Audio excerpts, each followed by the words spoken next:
Palabra de Dios, Efesios capítulo 3, versículos 14 al 21. Efesios capítulo 3, versículos 14 al 21.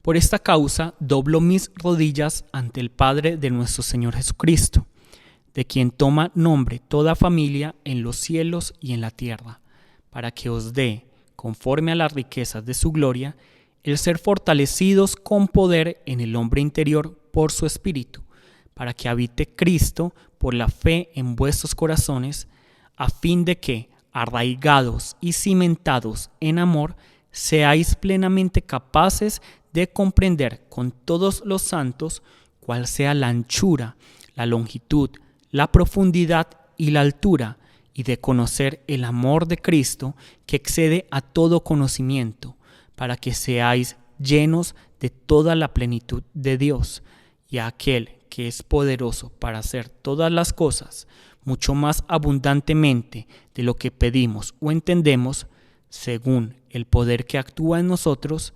A Él sea gloria en la Iglesia en Cristo Jesús por todas las edades, por los siglos de los siglos. Amén. Vamos a orar. Padre Dios, te damos muchas gracias por tu amor y por tu misericordia. Gracias, Señor, por esta mañana en la que nos permites reunirnos a través del Espíritu Santo. A pesar de que físicamente estamos lejos, estamos todos unidos, congregados por el Espíritu Santo alrededor de tu palabra. Padre Dios, te pedimos que en este tiempo nos exhortes, nos quebrantes, nos edifiques, nos transformes a través de tu palabra, y que no sea mi palabra, que no sea mi pensamiento, que no sea mi filosofía, sino que realmente seas tú quien nos esté guiando a todos nosotros a través del Espíritu Santo, para que en verdad seamos transformados para parecernos cada vez más a Jesús. Oramos en el nombre de Jesús. Amén.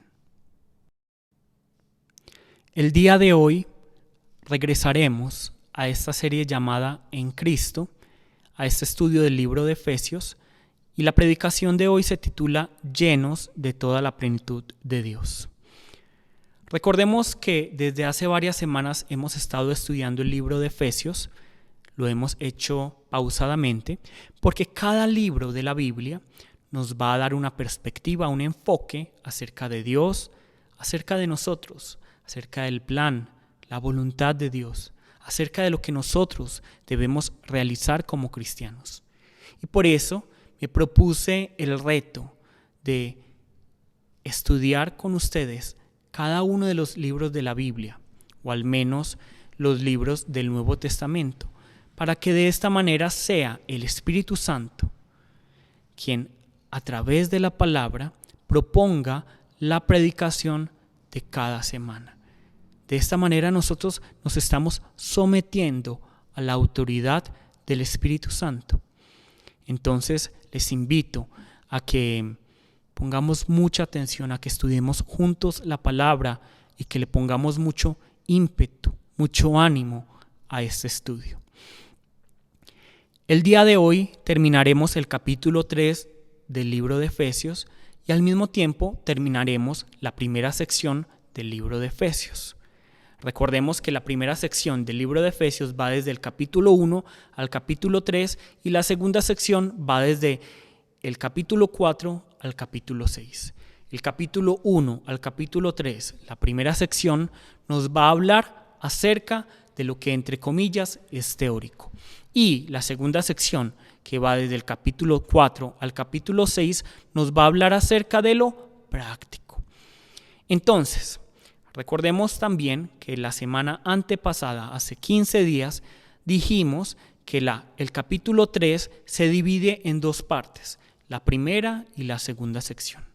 En la primera sección, desde el versículo 1 hasta el versículo 13, Pablo se disponía a orar por la iglesia de Éfeso. Él quería orar por la iglesia de Éfeso.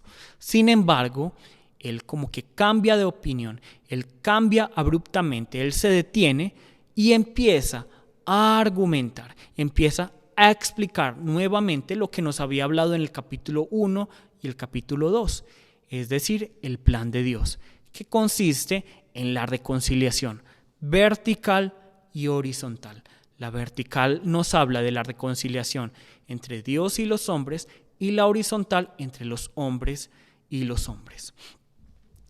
Ahora, hoy vamos a hablar de la segunda sección, que va desde el versículo 14 hasta el versículo 21.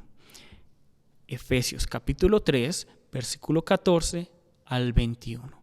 Y esa sección nos va a hablar acerca de cómo ya Pablo ora por la iglesia de Éfeso. Cómo Pablo va a orar por segunda vez por la iglesia de Éfeso. Recordemos que la primera oración la encontramos en Efesios capítulo 1. Esta es la segunda oración de Pablo. ¿Y cómo comienza Pablo esta oración? Así como la iba a comenzar en la primera sección, con la frase por esta causa, por esta causa. ¿Y cuál es la causa de la oración de Pablo? ¿Cuál es la razón de la oración de Pablo? Lo que ya les había dicho, lo que está escrito en el capítulo 1 y en el capítulo 2. Es decir, el plan de Dios. Por el plan de Dios, por la obra de Dios, por lo que Dios hizo primeramente, es que Pablo va a orar por la iglesia de Éfeso. Entonces, hay dos cosas que podemos aprender de esta sola frase, de la frase por esta causa. Hay dos cosas que la palabra nos está exhortando a través de esta frase. Primero, que antes de hacer debemos conocer. Antes de hacer debemos conocer. Nosotros podemos escuchar mucho dentro de las iglesias a personas que dicen: a mí me gusta orar, a mí me gusta alabar, a mí me gusta adorar, a mí me gusta servir, pero no me gusta estudiar, no me gusta escudriñar las escrituras, no me gusta estudiar la palabra de Dios.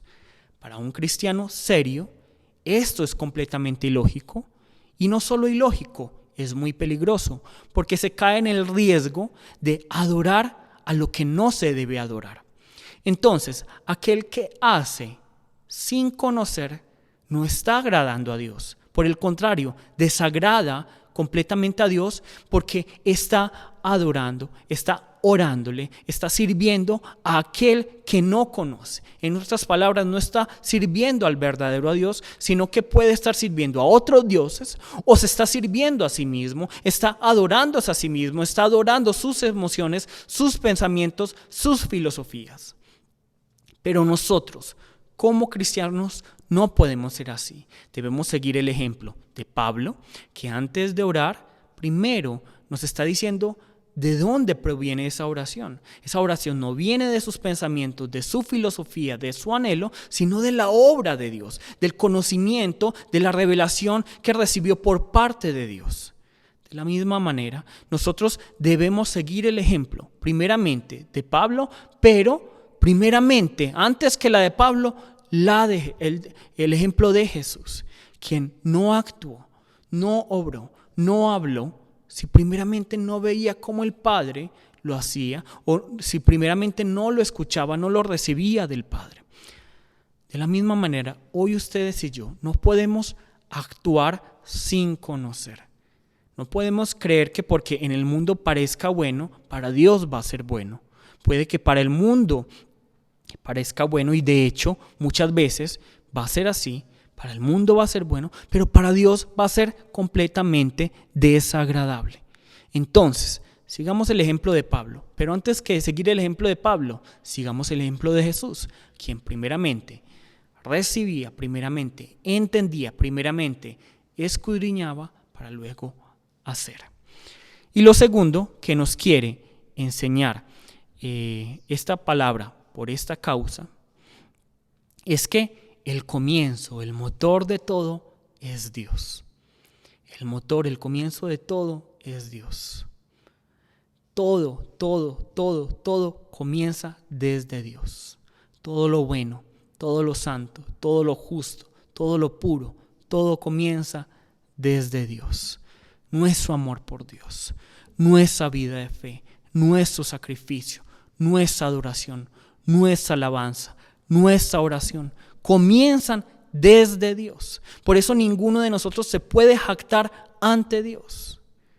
Si no fuera porque Dios hizo primero, si no fuera porque Dios nos llamó y nos escogió, si no fuera porque Cristo murió por nosotros, si no fuera porque el Espíritu Santo nos santifica, si no fuera porque el Espíritu Santo nos transforma, si no fuera porque Cristo nos llamó a ser iglesia, entonces no seríamos nada para Dios. Todo lo que hiciéramos sería ilegal, sería injusto, sería desagradable para Dios.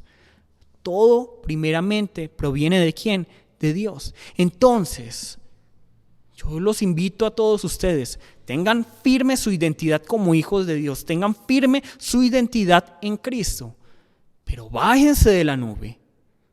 Dejemos de ser esos princesos y esas princesas, esos príncipes que nos creemos, ¿cierto? Ese princeso yo sé que no existe, pero así es como se le dice a aquellos que se creen, a los hombres que se creen princesas. Entonces, yo sé que tendremos que bajarnos de la nube. Nosotros somos siervos de Dios. Nosotros somos siervos de Dios, que estamos para glorificarle, que estamos para servirle. Y todo lo bueno que proviene de nosotros no proviene de nuestro interior, sino que primeramente proviene de Dios. Entonces, esta frase, por esta causa, nos tiene que hacer cambiar y entender esto. Primero que todo, antes de hacer, yo debo conocer. Antes de hacer, yo debo conocer. La vida de fe no es algo subjetivo, es algo objetivo. Y el estándar es la palabra de Dios y el estándar es la vida de Jesús. Y lo segundo que aprendemos con esta frase, por esta causa, es el motor, el principio de todo es Dios. Nosotros todo lo recibimos de Dios y por eso hacemos, por eso somos. Solo por Dios, no hay nada de lo que debamos jactarnos. Entonces bajémonos de la nube. ¿Listo?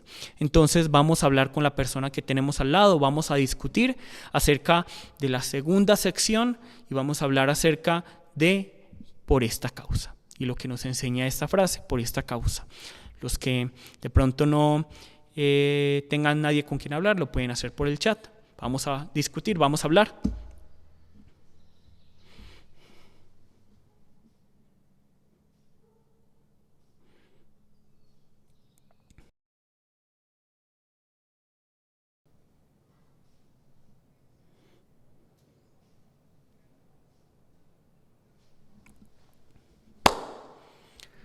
Vamos a hacer entonces un breve resumen. Encontramos que nos encontramos en este momento en Efesios 3, en la segunda sección, que son el versículo 14 al 21. En esa sección, Pablo va a estar orando por la iglesia de Éfeso. Esta es su segunda oración por la iglesia de Éfeso. ¿Y cómo comienza esta segunda oración? Con la frase, por esta causa. Esta frase, por esta causa, nos va a enseñar dos cosas. Primero, que antes de hacer hay que conocer. Antes de orar, antes de adorar, antes de servir, debemos conocer las Escrituras. Debemos conocer a quién estamos sirviendo. Debemos conocer a Dios. Y esto solo lo logramos a través del estudio de la palabra de Dios. Y segundo, que el motor, el principio, el inicio de todo aquello que es bueno, santo, justo, todo lo que es digno de ser reconocido, exaltado, proviene de Dios. Nada proviene de nosotros. Entonces, dejemos de llenarnos de orgullo, dejemos de jactarnos, porque todo proviene de Dios. No podemos quitarle la gloria a Él. ¿Listo? Entonces, estamos en esta segunda sección, que es la segunda oración de Pablo. Recordemos que la primera oración de Pablo se encuentra en Efesios capítulo 1, versículos 15 al 23. Efesios capítulo 1, versículos 15 al 23. ¿Cuál era el objetivo de esta primera oración de Pablo? Era que la iglesia de Éfeso y nosotros conociéramos a Dios. Vamos a Efesios 1, 17. Efesios 1, 17. Nos dice así: para que el Dios de nuestro Señor Jesucristo, el Padre de gloria, os dé espíritu de sabiduría y de revelación en el conocimiento de Él. Entonces, miren, aquí Pablo está orando por conocimiento de Dios. ¿Y qué cosas quiere Pablo que la iglesia de Éfeso conozca? Primero, la esperanza. Segundo, la herencia. Y tercero, el poder. Nuevamente, ¿qué quiere Pablo que conozca la iglesia de Éfeso? Acerca de la esperanza, la herencia y el poder. Ahora, volvamos a Efesios capítulo 3, versículos 14 al 21. ¿Será que Pablo está pidiendo lo mismo? ¿Será que Pablo está pidiendo conocimiento de Dios? No. Pablo está orando por otra cosa. Pablo no está orando directamente por conocimiento de Dios, sino que está orando por madurez espiritual. Y Pablo tiene una manera particular de llamar esta madurez espiritual. Vamos a buscar Efesios capítulo 3, versículo 19. Efesios capítulo 3, versículo 19. Y nos dice así: y de conocer el amor de Cristo que excede a todo conocimiento, para que seáis llenos de toda la plenitud de Dios. Entonces, ¿cómo llama Pablo la madurez espiritual? Él la llama llenura de toda la plenitud de Dios. Entonces, Pablo está pidiendo que la iglesia de Éfeso y nosotros seamos llenos de toda la plenitud de Dios. Ya oró para que nosotros tuviéramos conocimiento y ahora ora para que nosotros podamos tener llenura de toda la plenitud de Dios. Esta petición no la hace directamente Pablo, sino que la hace en 3 etapas, en 3 pasos. Vamos a estudiarlos poco a poco. Entonces vamos a Efesios 3, versículo 16, 17, que nos va a hablar acerca del primer paso para llegar a esa madurez espiritual. Vamos a buscar Efesios 3, versículo 16 al 17. Para que os dé, conforme a las riquezas de su gloria, el ser fortalecidos con poder en el hombre interior por su espíritu, para que habite Cristo por la fe en vuestros corazones, a fin de que, arraigados y cimentados en amor. Entonces, antes de explicar este punto, yo les quiero preguntar a ustedes, ¿cuántas veces han tratado ustedes de cambiar? ¿Cuántas veces han tratado ustedes de madurar espiritualmente, o que las personas que ustedes están guiando maduren espiritualmente? Pero hoy quiero que usted comprenda, hoy quiero que usted entienda una cosa muy importante, y es que el comienzo de la madurez espiritual no se encuentra en usted o en mí, no se puede adquirir a través de estudios bíblicos, seminarios, retiros espirituales, pensamiento positivo, grupos de apoyo. No importa cuánto usted patalee, cuánto usted se esfuerce, cuánto se entrene, la madurez espiritual no va a partir, no va a iniciar dentro de usted, porque no comienza desde un factor interno, sino un factor externo que se llama Espíritu Santo. Entonces, no es desde su cuerpo, o desde su corazón, o desde su mente, o desde su espíritu, sino que comienza desde Dios. Desde ese factor externo que se llama Dios, que se llama Espíritu Santo. Entonces, si queremos adquirir madurez espiritual, lo primero que tiene que ocurrir es que el Espíritu Santo nos fortalezca con poder en el hombre interior, es decir, el Espíritu. Y esto es lo que Pablo está pidiendo. Pablo está pidiendo que nosotros seamos fortalecidos con poder por el Espíritu Santo en el hombre interior, es decir, el Espíritu. ¿Cómo así? Pablo lo explica mejor en el versículo 17. Pablo está orando que el Espíritu Santo venga a nuestras vidas con poder para transformar nuestro hombre interior en un lugar donde Cristo pueda habitar tranquila, cómodamente, y donde Él pueda derribar muros donde Él lo anhele. Él pueda quitar pintura y poner pintura donde Él lo anhele. Donde Él pueda derribar muros, cambiar de lugar las cosas cuando Él y donde Él lo anhele. Donde Él pueda remodelar como Él quiera. Eso es lo que Pablo está pidiendo. Pablo está pidiendo que el Espíritu Santo convierta nuestro hombre interior en un lugar santo para que Cristo pueda habitar tranquilamente, cómodamente. Y eso es lo que tiene que ocurrir en usted y en mí para que empecemos a madurar espiritualmente. Si el Espíritu Santo no viene a nuestras vidas para fortalecernos con poder, si nuestras vidas, si nuestro espíritu, si nuestro ser no se convierte en un lugar donde Cristo habita tranquilamente, cómodamente, no como un forastero o un invitado, sino como dueño de su casa, si no pasa esto, entonces no vamos a madurar espiritualmente. Pero si nosotros permitimos que el Espíritu Santo nos fortalezca con poder, si permitimos que este lugar, este templo que somos nosotros, se convierta en un lugar donde Cristo puede morar cómoda, tranquilamente, y donde Él puede remodelar tranquilamente, entonces empezaremos a madurar espiritualmente. ¿Y cómo es una vida en la que Cristo habita? ¿Cómo es una vida en la que Cristo no es un invitado, sino un dueño permanente? Una vida de santidad. Una vida en la que nuestro actuar, nuestro pensar, nuestro vivir, nuestro hablar, nuestro ver es santo.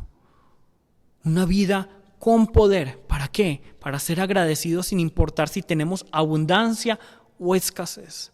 Una vida con poder para ser humilde, para servir, para amar al que no merece ser amado, para perdonar al que no merece ser perdonado, para servir en los lugares más bajos sin excusas. Para un lugar, un templo, es un lugar, un poder para ser obediente hasta la muerte, hasta la sangre. ¿Y de dónde proviene este poder? ¿De dónde proviene el poder que nos fortalece? ¿De dónde proviene el poder que nos transforma? La palabra muy claramente lo dice aquí. De las riquezas de su gloria, de las riquezas de la gloria de Dios. Así como para que un lugar sea remodelado, se necesita, digamos, una fuente para que podamos tener la pintura, los ladrillos, el cemento. Para el poder que nos va a fortalecer y nos va a convertir en un lugar donde Cristo va a habitar tranquilamente, hay una fuente. ¿Y cuál es esa fuente? Las riquezas de su gloria. Es decir, es una fuente infinita. Entonces debemos preocuparnos, no. Lo único que debemos hacer es someternos al Espíritu Santo. Permitir que el Espíritu Santo obre en nosotros para que nos fortalezca con poder. Y de esta manera, nuestro ser, nuestro hombre interior, se convierta en un lugar donde Cristo pueda habitar tranquilamente. Esta primera parte nos está exhortando a algo, nos está invitando a algo. Examinémonos. Examinémonos primero si estamos permitiendo que el Espíritu Santo obre en nuestras vidas. Si estamos permitiendo que el Espíritu Santo nos fortalezca con poder. Si estamos dándole más prioridad al hombre externo o al hombre interno. Y segundo, y muy importante, debemos preguntarnos si este lugar, este hombre interno, este hombre interior, este espíritu, este corazón es un lugar donde Cristo está como invitado, como forastero o como dueño, Señor permanente. Vamos a pensar en esto. Vamos a hablar con la persona que tenemos al lado acerca del comienzo de esta madurez espiritual, de este primer paso, que consiste en que el Espíritu Santo venga para fortalecernos, para transformarnos en un lugar donde Cristo habite tranquilamente. Vamos a discutir, como las personas que no tienen a nadie pueden hacerlo a través del chat.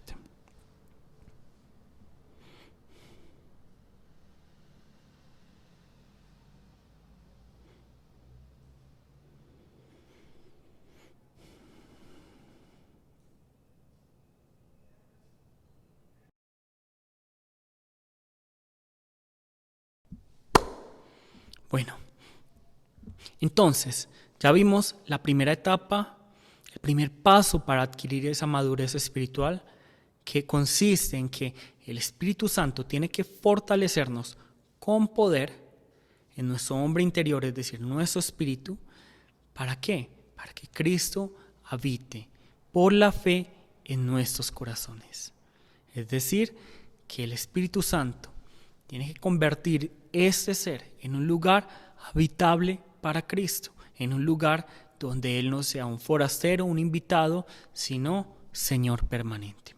Ahora vamos a la segunda petición, al segundo paso, a la segunda etapa que nos va a llevar a la madurez espiritual. Vamos a buscar Efesios 3, versículos 17b, es decir, la última parte de 17 hasta el 19. Dice así: arraigados y cimentados en amor, seáis plenamente capaces de comprender con todos los santos cuál sea la anchura, la longitud, la profundidad y la altura, y de conocer el amor de Cristo, que excede a todo conocimiento, para que seáis llenos de toda la plenitud de Dios. Amén. Entonces, si pusimos atención, la primera oración, Pablo está pidiendo por poder. Está pidiendo un poder. ¿Cuál es el poder? Para que nosotros seamos, transformados en este hombre interior. Ahora Pablo también está pidiendo otro poder.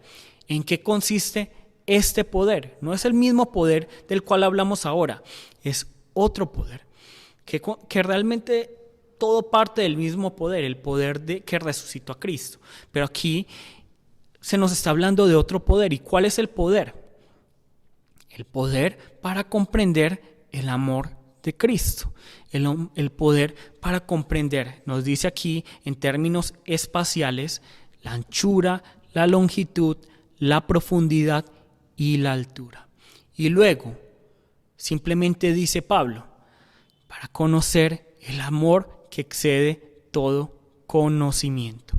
Entonces Pablo no nos está diciendo aquí para que entendamos que él anhela que nosotros conozcamos intelectualmente el amor de Dios, porque de hecho esto es lo que estaba pasando en la iglesia de Éfeso. No, lo que él quiere decir es que él anhela, él pide para que la iglesia de Éfeso y nosotros podamos conocer con todo nuestro ser, alma, cuerpo y espíritu, ese amor de Cristo, que cada partícula, cada célula de nuestro ser pueda experimentar ese amor de Cristo, que es tan grande, tan inmensurable, tan indescriptible, pero que a través del Espíritu Santo nosotros lo podamos conocer.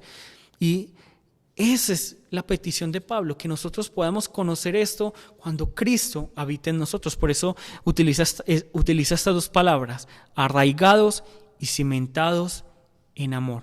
Arraigados nos habla de algo como de agricultura y cimentados como algo de arquitectos, ¿verdad? Entonces, Pablo está pidiendo que el amor de Cristo sea arraigado y cimentado en nosotros para que nosotros podamos empezar a comprender ese amor, porque cuando comprendemos el amor de Cristo, vamos a comprender cómo ser maduros espiritualmente, cómo tener madurez espiritual. Y es muy bonito porque encontré esto, que algunos describen ya cada palabra y le ponen, una explicación, esa anchura, esa longitud, la profundidad y la altura. Y algunos dicen que esa anchura se refiere al abrazar a la humanidad, ese amor que abraza a la humanidad. La longitud se refiere a ese amor que se prolonga por toda la eternidad. La profundidad, ¿cierto? La profundidad se refiere a ese amor que puede alcanzar al pecador que está en lo más profundo. Y la altura se refiere a lo alto que es el amor de Cristo. Entonces, vemos que Pablo está pidiendo que nosotros podamos entender este amor tan grande, este amor tan inexplicable. Pero miren lo que nos dice en el versículo 18. Miren lo que nos dice en el versículo 18. Él nos está diciendo que este amor no se comprende individualmente, que Pablo no desea que nosotros entendamos este amor individualmente, porque no lo podemos entender individualmente, no lo podemos entender por nosotros mismos, sino que debemos entenderlo dentro de la iglesia con los santos. Vamos a leer el versículo 18. Que seáis plenamente capaces de comprender con todos los santos, con todos los santos. Entonces, es cierto que la salvación es individual, pero hasta ahí, hasta ahí. Luego, cuando nosotros recibimos esa salvación individual, nos hacemos parte del cuerpo de Cristo, nos hacemos parte de la iglesia. Y es en la iglesia, y es como cuerpo de Cristo que podemos conocer, participar, experimentar y evaluar el amor de Cristo en nosotros. Porque cuando el amor de Cristo está en nosotros, cuando en cada uno de nosotros, a través de la fortaleza con poder, en el hombre interior que viene por el Espíritu Santo, por ese arraigarse y ese cimentarse el amor en nosotros, nosotros somos contagiados para amar a los hermanos. Entonces, sin la iglesia no podemos conocer el amor de Cristo. Sin los otros no podemos comprender el amor de Cristo. Y Pablo es muy claro en esto y la palabra es muy clara en esto.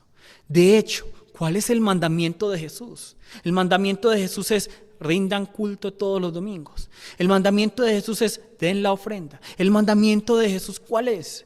Amaos los unos a los otros. Amaos los unos a los otros. Ese es el mandamiento. Y si nosotros no cumplimos ese mandamiento, no estamos cumpliendo ningún mandamiento. De nada sirve venir a la iglesia si no estamos amando al prójimo. Entonces, debemos entender esto. Dios quiere que nosotros comprendamos ese inmenso amor. Y para comprenderlo, debemos hacerlo con los santos. Vamos a hablar con la persona que tenemos al lado. Vamos a hacerlo bien dinámico. Las personas que de pronto no tengan con quién hablar, lo pueden hacer a través del chat. Vamos a hablar durante un tiempo. ¿Listo?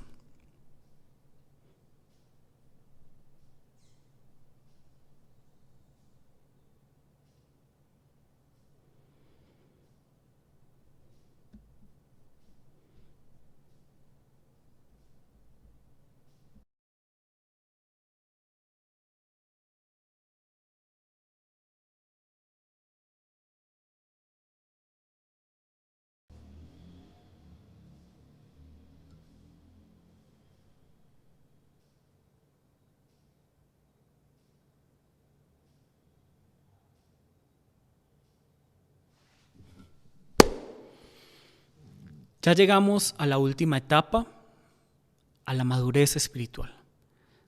Ya vamos a hablar acerca de la madurez, pero no podemos seguir sin repasar brevemente lo que hemos hablado. Pablo está pidiendo madurez espiritual y la clave de esa madurez espiritual es el poder. El poder, primeramente, el poder que el Espíritu Santo utiliza para que Cristo habite en nosotros. Y de esta manera Cristo hace que su amor sea arraigado y cimentado en nuestro hombre interior. Luego, Pablo pide poder. ¿Pero qué tipo de poder?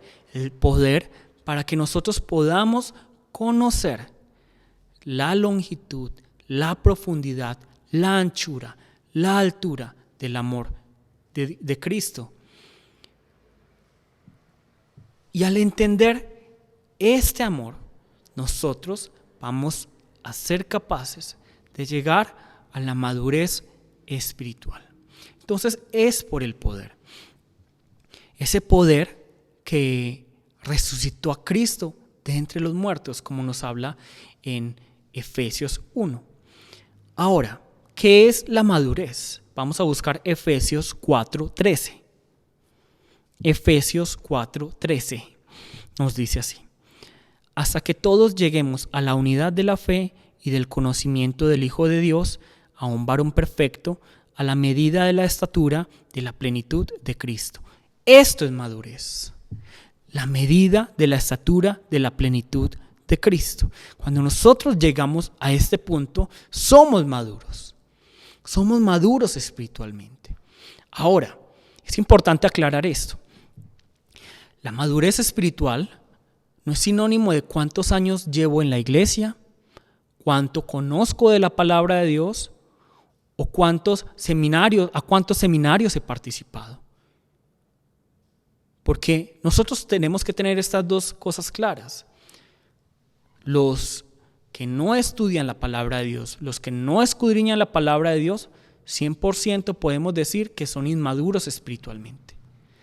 Sin embargo, no podemos decir que todo el que conoce la palabra de Dios, no podemos decir que todo aquel que ha ido a infinidad de seminarios bíblicos es maduro espiritualmente. De hecho, podemos ver muchos pastores, teólogos, miembros en nuestras iglesias que pueden tener todo esto, mucho conocimiento, mucha experiencia, digamos, en escuelas teológicas, pero no tienen ese poder. No tienen el fortalecimiento con el poder por el Espíritu Santo en su hombre interior. No tienen a Cristo habitando en sus corazones. No tienen el amor de Cristo arraigado y cimentado en sus vidas. No tienen la comprensión del amor de Cristo. Por lo tanto, no tienen la madurez espiritual. Nosotros tenemos que experimentar ese poder que nos transforma para ser maduros espiritualmente. Cuenta una historia un profesor del Nuevo Testamento, un gran profesor del Nuevo Testamento, de una pareja que trabajaba en la universidad donde él trabajaba, una pareja que habitualmente adoptaba por un tiempo a recién nacidos. Ellos adoptaban recién nacidos hasta que viniera otra pareja que los adoptara. Entonces ellos hacían esto habitualmente, entonces ya tenían experiencia y ya habían tenido, y en ese momento tenían 1 o 2 niños. Los llamaron de la agencia de adopción y les comentaron acerca de un par de gemelos de 3 años y medio y les pidieron el favor que si podían adoptarlos durante unos 6 meses. Ellos al principio dudaron, pero luego aceptaron. Esa noche, cuando enviaron a los gemelos a dormir, esta pareja escuchó algo muy raro. ¿Qué es lo raro que escucharon? Exactamente nada. No es normal que los niños, y sobre todo gemelos de 3 años y medio, no hagan ningún ruido especial, ni siquiera un susurro. Entonces ellos, sorprendidos, fueron a la habitación de estos gemelos y al ver a estos niños encontraron que estaban quietos, sin moverse, estaban allí teniendo sus sábanas y con la almohada toda mojada por sus lágrimas. Al investigar un poco se dieron cuenta que estos niños habían pasado por 9 hogares, y en estos 9 hogares habían sido maltratados, habían sido golpeados. Y por esto tenían esa reacción. Se les realizó un test psicológico y se dieron cuenta que emocional y psicológicamente estaban muy mal, estaban dañados. Entonces vemos la vida de estos niños tan pequeños y ya estaban mal psicológicamente, emocionalmente. Entonces, ya cuando estos niños cumplieron 7 años, una pareja de cristianos vino a adoptarlos. Entonces les hicieron nuevamente ese test psicológico antes de que la familia cristiana se los llevara y vieron que estos niños ya estaban bien emocionalmente, psicológicamente. Y de hecho, estos 2 niños, uno de ellos es profesor en este momento en secundaria y otro es deportista olímpico. Todos nosotros debemos entender esto. Todos nosotros tenemos nuestros rayones, todos nosotros tenemos nuestras heridas, tenemos nuestros temores, tenemos nuestras debilidades. Y todo eso se va a manifestar en inmadurez.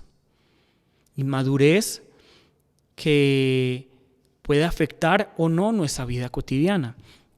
Entonces el que sobrecontrola, el que es supercontrolador en una relación, es inmaduro, pero también el que huye de toda intimidad es inmaduro. El que es egoísta, casi que enfermamente, es inmaduro, pero también el que no valora nada es inmaduro. El que se mantiene de pelea en pelea, el que se pone los escudos en todo momento, es inmaduro. Pero también el que no le importa ninguna pelea, no se mete en nada, ese también es inmaduro. Entonces, todos tenemos estos rayones, todos tenemos esta inmadurez que fue creada por el mundo, por la situación, por lo que pasa en el mundo. Pueden ser por unos padres que quisieron lo mejor para nosotros, pero como ellos tuvieron sus rayones, nos transmitieron esos rayones, o por familias disfuncionales, o por infidelidades, o por bullying. Por un montón de motivos tenemos rayones, tenemos estas debilidades, tenemos esa inmadurez. Y es por esta misma razón, que necesitamos de este amor. Necesitamos de este amor generoso, pero disciplinado, este amor de Cristo. Y para comprender este amor necesitamos poder. Y por eso es que Pablo está pidiendo poder. Poder que obre en nosotros a través del Espíritu Santo para que Cristo cambie nuestro corazón, cambie nuestra vida, cambie nuestro hombre interior, cambie todo nuestro ser. Pero también para dejar atrás toda esa inmadurez, todas esas heridas, todos esos temores y que nosotros podamos comprender el amor que Cristo tiene por nosotros. Es ese poder. Y es con ese poder que nosotros vamos a llegar a la madurez espiritual. Es con ese poder que somos transformados, pero es con ese poder que nosotros comprendemos el amor de Dios, pero que finalmente es con ese poder que nosotros vamos a llegar a la madurez espiritual. ¿Y de dónde proviene ese poder? De un lugar, de una fuente limitada.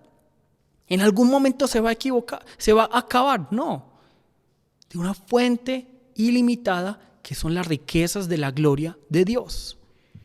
Entonces, por esta razón nosotros simplemente debemos rendirnos a Él. Debemos pedirle al Espíritu Santo que Él nos fortalezca con poder en nuestro hombre interior. Que Cristo habite en nosotros, que sea arraigado el amor en nosotros, que sea cimentado el amor en nosotros y que podamos comprender el amor. Porque cuando nosotros participemos de todo eso, vamos a llegar a la madurez espiritual y también, porque lo creo de todo corazón, en todos los sentidos. Porque ninguna psicoterapia nos va a poder sanar completamente. Pero el poder de Cristo, el amor de Cristo, nos va a permitir ser sanados, restaurados completamente y llegar a esa madurez a la cual seguramente ustedes y yo queremos llegar. Y seguramente habrá gente que dice, no, pero Dios no puede conmigo, Dios puede con los demás, pero no conmigo. Pero leamos lo que dice Efesios 3, 20, 21. Y aquel que es poderoso para hacer todas las cosas mucho más abundantemente de lo que pedimos o entendemos, según el poder que actúa en nosotros, a Él sea gloria en la iglesia, en Cristo Jesús, por todas las edades, por los siglos de los siglos. Amén. Esta es una doxología, es una exaltación a Dios, pero nos enseña algo. Que la única manera en que nosotros podemos cambiar esta patética vida que ha producido el mundo es a través de ¿qué? Del Evangelio, del poder de Dios. Un poder que dice aquí la palabra, un poder que puede hacer todas las cosas, mucho más abundantemente de lo que pedimos o entendemos. Un poder que actúa en nosotros. Entonces, ¿ustedes creen que Dios no puede con ustedes? Dios sí puede. Dios puede sanar sus heridas. Dios puede curarlos completamente. Dios puede restaurarlos. Pero ustedes tienen que permitir que el Espíritu Santo obre en ustedes. Tienen que someterse al Espíritu Santo para que el Espíritu Santo comience toda la obra. Ustedes tienen que someterse. Entonces, si ustedes no quieren seguir viviendo de la misma manera, si no quieren seguir en la inmadurez emocional, psicológica y sobre todo en la madurez espiritual, si no quieren seguir viviendo esa patética vida centrada en ustedes, aprendan a orar como lo hizo Pablo y lleguen a esa madurez espiritual. Esa madurez espiritual que, como les dije previamente, no la van a adquirir individualmente, sino como iglesia. En este momento vamos a orar y vamos a pedirle al Señor que nos permita tener madurez espiritual. Una madurez que se va a ver reflejada en cómo somos sanados de todas esas heridas, de todo lo que el mundo ha hecho en nosotros. Pero ante todo una madurez espiritual que va a ser producida por un entendimiento del amor de Cristo, que este amor de Cristo lo vamos a entender cuando Cristo